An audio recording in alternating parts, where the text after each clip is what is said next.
ആദത്തിനോടൊന്ന് സംസാരിക്കണമെന്ന് നന്ദന ഡോക്ടർ പറഞ്ഞിട്ട് പോയതുകൊണ്ട് തന്നെ ആദം അവളെ വിളിച്ചിരുന്നു. അങ്ങനെ നന്ദന പറഞ്ഞത് പ്രകാരം അവളെ കാണാൻ വേണ്ടി അവൾ പറഞ്ഞ സ്ഥലത്ത് കാത്തു നിൽക്കുകയാണ് ആദം. കുറച്ച് നിമിഷങ്ങൾ കഴിഞ്ഞതും നന്ദനയുടെ കാറ് അവൻ്റെ അടുത്തേക്ക് എത്തിയിരുന്നു.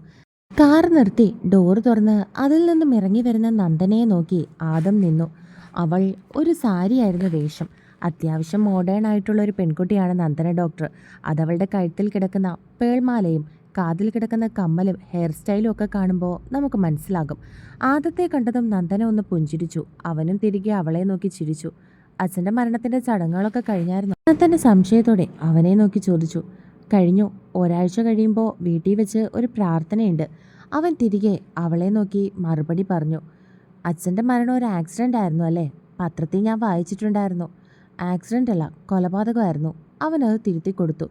ഉവ്, പത്രത്തിലുണ്ടായിരുന്നു. റിൻസിയുടെ പപ്പയായിരുന്നു അല്ലേ? അവൾ ചോദിച്ചതും അവനൊന്നും മൂളി. എല്ലാം അങ്ങോട്ടും ഇങ്ങോട്ടും ഒരു ചെയ്യും പോലെയാ. ഞാൻ ഉദ്ദേശിക്കുന്നത് എന്താണെന്ന് വെച്ചാൽ ഒരു പ്രശ്നത്തിൽ നിന്നാണല്ലോ ഇത്രയധികം പ്രശ്നങ്ങളൊക്കെ ഉണ്ടായത്. അങ്ങനെയാണ് ഞാൻ മനസ്സിലാക്കുന്നത്. എന്താ, അത് ശരിയല്ലേ? നന്ദന അവനെ നോക്കി പറഞ്ഞു. ഡോക്ടർ പറഞ്ഞത് ശരിയാ. ഞാനും ശീതളെന്ന് പറയുന്ന പെൺകുട്ടിയും തമ്മിലുള്ള ഇഷ്ടത്തിൽ നിന്നാണ് ഇതൊക്കെയും തുടങ്ങിയത്. ഞാനും അവളും തമ്മിലുള്ള പ്രണയം എൻ്റെ പപ്പയ്ക്ക് ഒട്ടും ഇഷ്ടമല്ലായിരുന്നു. അതിൻ്റെ ഒപ്പം റിൻസിക്ക് എന്നെ വിവാഹം കഴിക്കണമെന്നും കൂടി ആയപ്പോൾ എൻ്റെ പപ്പയും അവളുടെ പപ്പയും അതിന് കൂട്ടുനിന്നു. അങ്ങനെയാ പ്രശ്നങ്ങളൊക്കെ തുടങ്ങുന്നത്. ആദം അവളെ നോക്കി പറഞ്ഞു. എനിക്കറിയാം, റിൻസി എന്നോട് പറഞ്ഞിട്ടുണ്ടായിരുന്നു എല്ലാം. അവൾ പറയുന്നത് കേട്ടതും അവൻ സംശയത്തോടെ അവളുടെ മുഖത്തേക്ക് നോക്കി. അതൊക്കെ ട്രീറ്റ്മെൻറ്റിൻ്റെ ഒരു ഭാഗമായിരുന്നു. അങ്ങനെ സംസാരിച്ചപ്പോഴാണ് എല്ലാ കാര്യങ്ങളും റിൻസി എന്നോട് പറയുന്നത്. അങ്ങനെ നിങ്ങളുടെ കുടുംബത്തിലുള്ള കുറച്ച് പ്രശ്നങ്ങളൊക്കെ എനിക്കറിയാം. നന്ദന അവനെ നോക്കി പറഞ്ഞതും അവൻ തലയാട്ടി. അല്ലാതെ ആദം എന്താ ചെയ്യുന്നത്? ബിസിനസ്സാണോ? അവൾ ചോദിച്ചുകൊണ്ട് അവൻ്റെ മുഖത്തേക്ക് നോക്കി. അതെ, കുടുംബപരമായിട്ട് ഞങ്ങൾക്ക് ചെറിയൊരു ബിസിനസ് ഉണ്ട്. അവൻ അവളെ നോക്കി മറുപടി പറഞ്ഞു. അതിന് അവളൊന്ന് തലയാട്ടി. ഡോക്ടർ എന്താ എന്നെ കാണണമെന്ന് പറഞ്ഞത്? അവൻ സംശയത്തോട് ചോദിച്ചു. പറയാം. റിൻസി അങ്ങനെ ഒരു തെറ്റ് കാണിച്ചെങ്കിലും അവൾക്ക് വേണ്ടി തന്നോടൊന്ന് സംസാരിക്കണമെന്ന് എനിക്ക് തോന്നി. കുറച്ച് മാസങ്ങൾ മാത്രമേ ആയിട്ടുള്ളൂ ഞാൻ റിൻസിയുമായി പരിചയപ്പെട്ടിട്ട്. പക്ഷെ 4 മാസം അവൾക്ക് ഞാൻ നല്ലൊരു സുഹൃത്തായിരുന്നു എന്നാണ് എൻ്റെ വിശ്വാസം. അവൾക്ക് സങ്കടം വരുമ്പോഴൊക്കെ അവൾ എൻ്റെ അടുത്തേക്കായിരുന്നു സംസാരിക്കാൻ ഓടി വരുന്നത്. പക്ഷേ അവൾ ഇങ്ങനൊരു കടുംകൈ ചെയ്യുമെന്ന് ഞാൻ കരുതിയിരുന്നില്ല. എപ്പോഴും എൻ്റെ അടുത്ത് പറയുമായിരുന്നു മരിക്കുന്നതാണ് ഇതിലും ഭേദമെന്ന്. സമാധാനമായിട്ടൊന്നും ഉറങ്ങാൻ പോലും കഴിയുന്നില്ല എന്ന്. പക്ഷെ അപ്പോഴൊന്നും മനസ്സിൽ പോലും ഇങ്ങനൊരു ചിന്ത ഉണ്ടായിരുന്നില്ല. നോർമലി എൻ്റെ പേഷ്യൻസൊക്കെ അങ്ങനെ സംസാരിക്കാറുണ്ട്. അപ്പോൾ നമ്മൾ അവരോട് തിരികെ സംസാരിച്ച് മോട്ടിവേറ്റ് ചെയ്ത് അവരെ ഓക്കെ ആക്കി വിടും. റിൻസിയോട് ഞാൻ അങ്ങനെ തന്നെയായിരുന്നു. എൻ്റെ അടുത്ത് നിന്ന് അവൾ തിരിച്ചു പോകുമ്പോൾ അല്ലെങ്കിൽ ഞാൻ വിളിച്ച് സംസാരിച്ചു കഴിയുമ്പോൾ അവൾ മനസ്സുകൊണ്ട് ഓക്കെ ആകുമായിരുന്നു. നന്ദന പറയുന്നത് കേട്ടതും അവൻ നന്ദനയുടെ മുഖത്തേക്ക് നോക്കി. ആദം, ശരിക്കും പറഞ്ഞാൽ നിങ്ങൾ റിൻസിയെ മനസ്സിലാക്കാൻ ഒരിക്കൽ പോലും ശ്രമിച്ചിരുന്നില്ല. ഒരു ദിവസം പോലും, ഒരു മിനിറ്റ് പോലും. ഒരു പക്ഷേ അവളെ താൻ മനസ്സിലാക്കിയിരുന്നെങ്കിൽ അവളുടെ ഏറ്റവും വലിയ ആഗ്രഹമായിരുന്നു സാധിക്കേണ്ടിയിരുന്നത്. മാത്രമല്ല, ഇന്നും അവൾ തന്നോടൊപ്പം ജീവനോട് ഉണ്ടായിരുന്നേനെ. എനിക്ക് പറഞ്ഞ അവളുടെ ആഗ്രഹം നിറവേറാതെയാണ് അവൾ ഈ ലോകത്തു നിന്നും പോയത്. നന്ദന വീണ്ടും പറഞ്ഞു. ഡോക്ടർ എന്താ പറയുന്നതെന്ന് എനിക്ക് മനസ്സിലാവുന്നില്ല. അവൾ എന്നെ സ്നേഹിച്ചിരുന്നു എന്നാണോ? അങ്ങനെയാണെങ്കിൽ എനിക്കത് കേൾക്കണ്ട. അവൾ എങ്ങനെയായിരുന്നു എന്നെ സ്നേഹിച്ചതെന്നും എന്തിനു വേണ്ടിയായിരുന്നു എന്നും എനിക്ക് നന്നായിട്ട് അറിയാം. അതും പറഞ്ഞ് അവൻ പുച്ഛത്തോടെ ചിരിച്ചു. അത് പറഞ്ഞപ്പോൾ ആദ്യം എന്തിനാ ചിരിക്കുന്നേ? അവളെന്താ മനുഷ്യനല്ലേ? അവൾക്ക് പ്രണയവും സ്നേഹമൊന്നും തോന്നില്ലേ? പിന്നെ അവൾ എന്തിനു വേണ്ടിയിട്ടാണ് തന്നെ സ്നേഹിക്കേണ്ടത്? പണം കണ്ടിട്ടോ? അത് കണ്ടിട്ട് തന്നെ സ്നേഹിച്ച് വലയിലാക്കി വിവാഹം കഴിക്കേണ്ട കാര്യമൊന്നും അവൾക്കില്ലല്ലോ. പണത്തിൻ്റെ കാര്യത്തിൽ നിങ്ങളെക്കാൾ മുൻപിലല്ലേ അവളുടെ വീട്ടുകാർ? എന്താ ശരിയല്ലേ? അത് ഇഷ്ടപ്പെടാത്തതുപോലെ നന്ദന തിരികെ അവനോട് ചോദിച്ചു. അങ്ങനെയൊന്നും ഞാൻ പറഞ്ഞിട്ടില്ല. മരിച്ചിട്ട് തലയ്ക്ക് മുകളിൽ നിൽക്കുന്നവളാണ് അവൾ. നിയമപരമായി എൻ്റെ ഭാര്യയാണ്. പക്ഷെ അവളെന്നെ സ്നേഹിച്ചിരുന്ന ഒന്നും നല്ല അർത്ഥത്തോടു കൂടി ആയിരുന്നില്ല. അങ്ങനെ ആയിരുന്നുവെങ്കിൽ അവൾ ഒരിക്കലും എന്നോട് ഇങ്ങനൊരു തെറ്റ് ചെയ്യില്ലായിരുന്നു. എന്നെ സ്വന്തമാക്കാൻ വേണ്ടി സ്വന്തം മാനം വരെ കളയാൻ അവൾ തയ്യാറാവില്ലായിരുന്നു. അവൻ പുച്ഛത്തോടെ അവളോട് പറഞ്ഞ് അവസാനിപ്പിച്ചു. ആദം, താനിപ്പോൾ ഇങ്ങനെ ചിന്തിച്ചത് തെറ്റൊന്നും ഞാൻ പറയുന്നില്ല. ഒരു പെണ്ണിൻ്റെ മാനം വെച്ച് അവൾ തന്നെ കളിക്കുമ്പോൾ അവിടെ അവൾ വലിയൊരു തെറ്റുകാരിയായിട്ട് തന്നെയാണ് മാറുന്നത്. അതുകൊണ്ട് തന്നെ ആദം അങ്ങനെ ചിന്തിക്കുന്നത് തെറ്റ് പറയാൻ ഒരിക്കലും പറ്റില്ല. പക്ഷെ മറിച്ചൊന്ന് ചിന്തിച്ചൂടെ? ഒരു നാണയത്തിന് 2 വശങ്ങളുണ്ടോ? തന്നെ അത്രയും ഇഷ്ടമായതുകൊണ്ട് തന്നെ നഷ്ടപ്പെടരുതെന്ന് കരുതിയിട്ട് തന്നെ സ്വന്തമാക്കാൻ വേണ്ടി അവൾ കണ്ടെത്തിയ ഒരു മാർഗമായിരുന്നു അതെങ്കിലോ? അവൾ തിരികെ അവനോട് ചോദിച്ചതും അവൻ സംശയത്തോടെ നന്ദനയുടെ മുഖത്തേക്ക് നോക്കി. ഡോക്ടർ എന്താ പറഞ്ഞു വരുന്നേ? സ്വന്തം മാനം വെച്ചെന്നെ നേടിയവൾ നല്ലവളാണെന്നാണോ? അത് തെറ്റല്ലെന്നാണോ ഡോക്ടർ പറയുന്നത്? അവൻ സംശയത്തോടെ തിരികെ ചോദിച്ചു. ആദം, ഒരു പ്രായത്തിൽ തനിക്ക് പല ആഗ്രഹങ്ങളും ഉണ്ടായിരുന്നില്ലേ? അന്ന് തൻ്റെ ആഗ്രഹങ്ങളൊക്കെ നേടിയെടുക്കാൻ താൻ തൻ്റെ പപ്പയോടും മമ്മയോടൊക്കെ ഒരുപാട് വാശി പിടിച്ചിട്ടില്ലേ? അറ്റ്ലീസ്റ്റ് ഒരു പെൻസിലിനോ പേനയ്ക്കോ അല്ലെങ്കിൽ ഒരു മിഠായിക്കെങ്കിലും? അവൾ ചോദിച്ചതും അവൻ സംശയത്തോടെ അവളെ നോക്കി. അതൊക്കെ തനിക്ക് സ്വന്തമായിട്ട് പണം കൊടുത്ത് വാങ്ങാൻ കഴിയുമായിരുന്നെങ്കിൽ അന്ന് താൻ അതിനുവേണ്ടി വാശി പിടിച്ച് തൻ്റെ പപ്പയുടെയും മമ്മിയുടെയും മുമ്പിൽ താൻ കരയുവോ? അല്ലെങ്കിൽ അതിനുവേണ്ടി വഴക്കുണ്ടാക്കുവോ? നിങ്ങൾ സ്വന്തമായി വാങ്ങാൻ ശ്രമിക്കില്ലേ? അവൾ ചോദിക്കുന്നത് കേട്ട് അവൻ ഒന്നും തന്നെ മിണ്ടിയില്ല. അവൾ എന്താണ് പറഞ്ഞു വരുന്നതെന്ന് അവന് മനസ്സിലാകുന്നുണ്ടായിരുന്നില്ല. പക്ഷെ ഇന്നാണെങ്കിൽ താൻ അതിന് വാശി പിടിക്കില്ല. കാരണം എന്തുകൊണ്ടാ? താൻ ആഗ്രഹിക്കുന്ന എന്ത് നേടിയെടുക്കാൻ ഇന്ന് തൻ്റെ കയ്യിൽ പണമുണ്ട് അല്ലേ? അവൾ ചോദിക്കുന്നത് കേട്ട് അവൻ യാന്ത്രികമായി തലകുലുക്കി. പക്ഷേ ഈ ലോകത്ത് പണം കൊടുത്തും വാങ്ങാൻ കഴിയാത്ത സാധനങ്ങളുണ്ട്. അതിലേറ്റവും പ്രധാനപ്പെട്ട ഒന്നാടോ സ്നേഹമെന്ന് പറയുന്നത്. അതാണ് റിൻസി ആഗ്രഹിച്ചിരുന്നത്. പക്ഷെ അവൾ ആഗ്രഹിച്ച പോലെ ഒരു സ്നേഹം ഇയാളിൽ നിന്നും അവൾക്ക് കിട്ടിയില്ല. പണം തന്ന് അത് വാങ്ങാൻ കഴിഞ്ഞെങ്കിൽ ആ കുട്ടി അത് ചെയ്തേനെ. നന്ദന അവനെ നോക്കി പറഞ്ഞു. അത് കേട്ടതും അവൻ നെറ്റി ചുളിച്ചു. അതെങ്ങനെ ശരിയാവും ഡോക്ടർ? ഞാൻ അവളെ അല്ലല്ലോ അതിനെ സ്നേഹിച്ചിരുന്നത്. സ്നേഹിച്ചിരുന്ന പെൺകുട്ടി വേറെയായിരുന്നു. അത് അവൾക്ക് നന്നായിട്ട് അറിയുകയും ചെയ്യായിരുന്നു.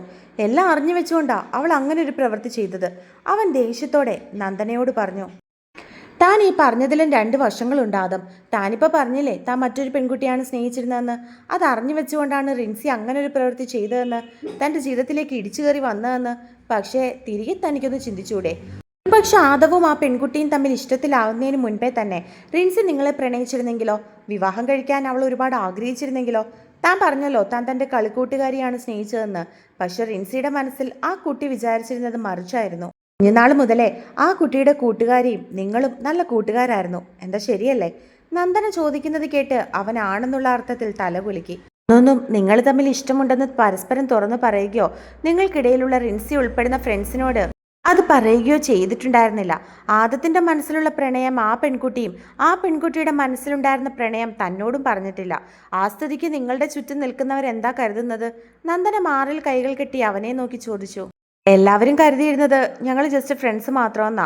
ഞങ്ങൾ തമ്മിൽ പരസ്പരം ഇഷ്ടമാണെന്ന് തുറന്ന് പറഞ്ഞതിന് ശേഷമാണ് എല്ലാവരും അങ്ങനെ ഒരു കാര്യം അറിഞ്ഞത്. അത് എല്ലാവർക്കും ചെറിയൊരു ഷോക്കായിരുന്നു. ആദം അവളെ നോക്കി പറഞ്ഞു നിർത്തി. ശരിയാണ്, തൻ്റെ കളിക്കൂട്ടുകാരിയായിരുന്നു അവൾ. മനസ്സിൽ അവളോട് ഇഷ്ടം തോന്നിയെങ്കിലും തൻ്റെ ഇഷ്ടത്തെ അവൾ അക്സെപ്റ്റ് ചെയ്യുമോ എന്നുള്ള ഭയമുള്ളതുകൊണ്ട് അത് അവളോട് താൻ പറഞ്ഞില്ല.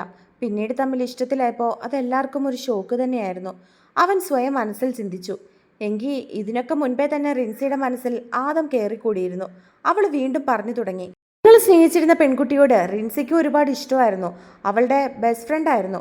പക്ഷേ ആ പെൺകുട്ടിയും നിങ്ങളും തമ്മിൽ നല്ല ഫ്രണ്ട്സ് ആയതുകൊണ്ട് റിൻസി അവൾക്ക് തന്നോടുള്ള ഇഷ്ടം ആരോടും അവൾ പറഞ്ഞില്ല. പകരം സ്വന്തം മനസ്സിൽ തന്നെ അത് സൂക്ഷിച്ചു വെച്ചു.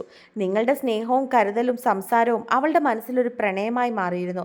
ഉള്ളിലിട്ട് അവളതിനെ വളർത്തിയെടുത്തു. പിന്നീട് നിങ്ങൾ തമ്മിൽ ഇഷ്ടത്തിലാണെന്ന് അറിഞ്ഞപ്പോൾ അത് റിൻസിക്ക് വല്ലാത്തൊരു ഷോക്കായിരുന്നു. ഫ്രണ്ട്ഷിപ്പിനും അപ്പുറം മറ്റൊരു ബന്ധം നിങ്ങൾ തമ്മിൽ ഉണ്ടാകുമെന്ന് അവൾ ഒരിക്കൽ പോലും കരുതിയിരുന്നില്ല. അതിന് മറ്റൊരു കാര്യം കൂടി ഉണ്ടായിരുന്നു. നിങ്ങൾ സ്നേഹിച്ചിരുന്ന പെൺകുട്ടി അനാഥയല്ലായിരുന്നോ?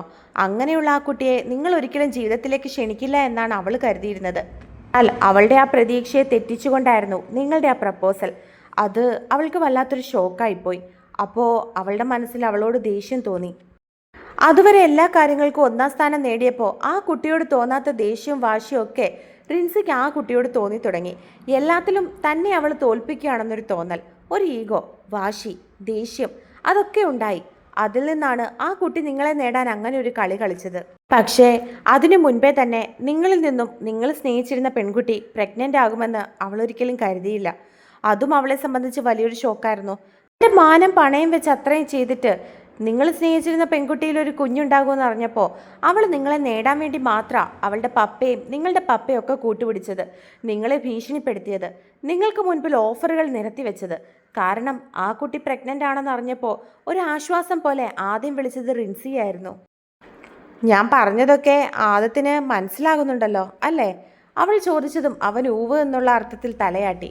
അവളുടെ ആഗ്രഹം പോലെ അവൾ തന്നെ നേടിക്കഴിഞ്ഞപ്പോൾ കരുതിയിരുന്നത് വിവാഹം കഴിഞ്ഞ് ഒന്നിച്ച് താമസിച്ച് തുടങ്ങുമ്പോൾ നിങ്ങളവളെ സ്നേഹിക്കുമെന്നായിരുന്നു, പഴയതൊക്കെ മറക്കുമെന്നായിരുന്നു. പക്ഷെ ആ പ്രതീക്ഷകൾ മുഴുവൻ തെറ്റി. സ്നേഹിക്കുന്നത് പോയിട്ട് നിങ്ങളുടെ ഭാര്യയായിട്ട് പോലും അവളെ നിങ്ങൾ അംഗീകരിച്ചില്ല. അത് അവളെ സംബന്ധിച്ചിടത്തോളം ഭയങ്കര ഒരു അടിയായിരുന്നു. നന്ദന പറഞ്ഞുകൊണ്ട് അവൻ്റെ മുഖത്തേക്ക് നോക്കി. എനിക്ക് അവളെ ഒരിക്കലും സ്നേഹിക്കാൻ തോന്നിയിട്ടില്ല ഡോക്ടർ. കാരണം ഞാൻ സ്നേഹിച്ചത് അവളെ അല്ലായിരുന്നു. അതിൻ്റെ കൂടെ ഞാൻ സ്നേഹിച്ചിരുന്ന പെൺകുട്ടി എനിക്കൊരു കുഞ്ഞുകൂടി ജനിച്ചപ്പോൾ എനിക്ക് ഒട്ടും തന്നെ അവളെ അംഗീകരിക്കാൻ തോന്നിയില്ല. അവൻ വല്ലാത്ത മാനസികാവസ്ഥയോടെ ഡോക്ടറിനോട് പറഞ്ഞു. താൻ പറയുന്നത് എനിക്ക് മനസ്സിലാവുന്നുണ്ട്. പക്ഷെ റിൻസിയുടെ മനസ്സിൽ മുഴുവൻ താനായിരുന്നു.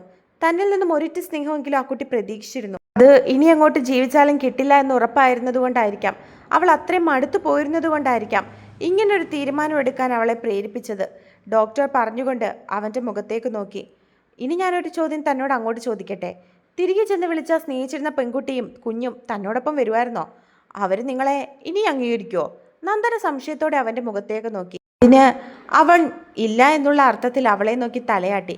നന്ദൻ അവനെ നോക്കി ഒന്ന് ചിരിച്ചു. അവരവരുടെ ലൈഫ് തിരഞ്ഞെടുത്തു അല്ലേ? ഇനി ഒരിക്കലും നിങ്ങളിലേക്കൊരു മടങ്ങി വരക്കം അവർക്ക് പറ്റില്ല.